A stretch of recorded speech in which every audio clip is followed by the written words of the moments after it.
एक गांव में एक किसान रहता था। गांव के बाहर उसका एक छोटा सा खेत था। एक बार फसल बोने के कुछ दिनों बाद उसके खेत में चिड़िया ने घोंसला बना लिया। कुछ समय बीता तो चिड़िया ने वहां 2 अंडे भी दे दिए। उन अंडों में से 2 छोटे छोटे बच्चे निकल आए। वे बड़े मजे से उस खेत में अपना जीवन गुजारने लगे। कुछ महीनों बाद फसल कटाई का समय आ गया। गांव के सभी किसान अपने खेतों की फसल की कटाई में लग गए। अब चिड़िया और उसके बच्चों का वह खेत छोड़कर नए स्थान पर जाने का समय आ गया था।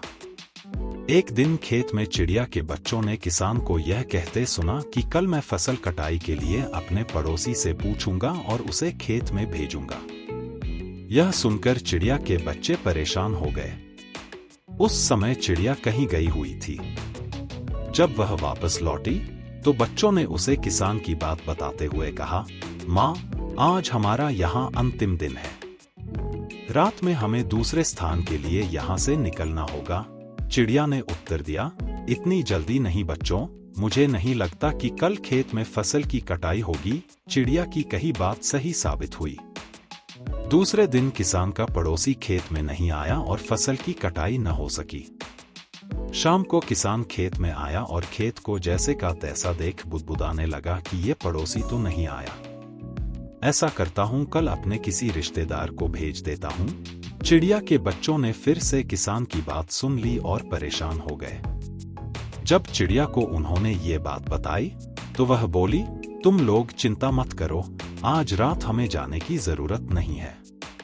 मुझे नहीं लगता कि किसान का रिश्तेदार आएगा। ठीक ऐसा ही हुआ और किसान का रिश्तेदार अगले दिन खेत नहीं पहुंचा। चिड़िया के बच्चे हैरान थे कि उनकी माँ की हर बात सही हो रही है। अगली शाम किसान जब खेत आया तो खेत की वही स्थिति देख बुदबुदाने लगा कि ये लोग तो कहने के बाद भी कटाई के लिए आते नहीं है। कल मैं मुद आकर फसल की कटाई शुरू करूंगा। चिड़िया के बच्चों ने किसान की ये बात भी सुन ली। अपनी माँ को जब उन्होंने ये बताया तो वह बोली, बच्चों, अब समय आ गया है ये खेत छोड़ने का। हम आज रात ही ये खेत छोड़कर दूसरी जगह चले जाएंगे। दोनों बच्चे हैरान थे कि इस बार ऐसा क्या है जो माँ खेत छोड़ने को तैयार है।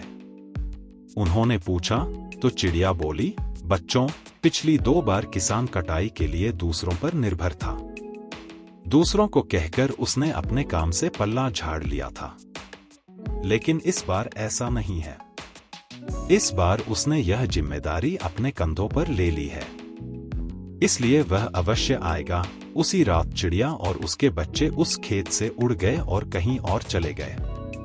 इस कहानी से हमें यह सीख मिलती है कि दूसरों की सहायता लेने में कोई बुराई नहीं है, किंतु यदि आप समय पर काम शुरू करना चाहते हैं और चाहते हैं कि वह समय पर पूरा हो जाए तो उस काम की जिम्मेदारी स्वयं ही लेनी होगी।